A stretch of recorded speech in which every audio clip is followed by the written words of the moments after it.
à l'arrêt de jeu, on s'introduit sur le plateau du Réseau des sports pour en apprendre davantage sur le métier de journaliste sportif avec François-Étienne Corbin.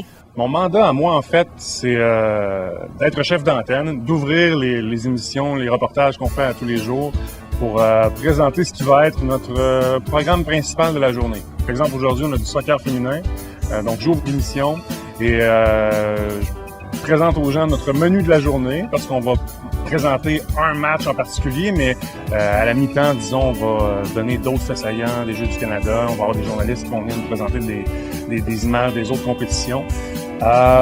Écoute, ma première expérience à la description, là, autre que d'être journaliste, ça a été un match de Coupe du Monde. Donc le stress était assez élevé. Coupe du Monde de soccer, là, c'était comme, OK, je commence comme ça, moi. Là, je trouvais que c'était une grosse étape pour moi, là.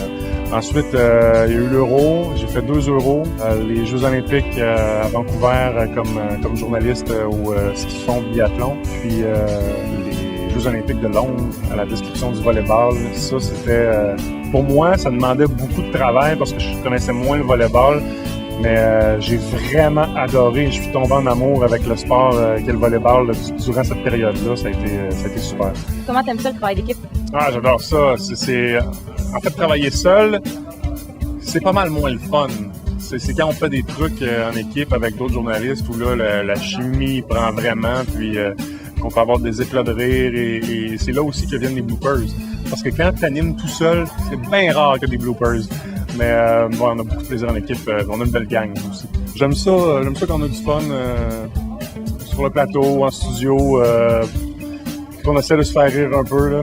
C'est là où le vrai challenge embarque, mais tu peux pas faire ça avec tout le monde non plus. Il y a des gens pour qui le travail, c'est quelque chose de plus... Des gens plus cartésiens. Ouais, des gens où ça mérite d'être plus encadré, où on peut pas faire des petites stratégies pour les déranger un peu en ondes, là, parce qu'on sait que ça va vraiment les déranger. Il y en a d'autres pour qui on sait que ça va être un défi, puis on peut avoir vraiment du fun, là.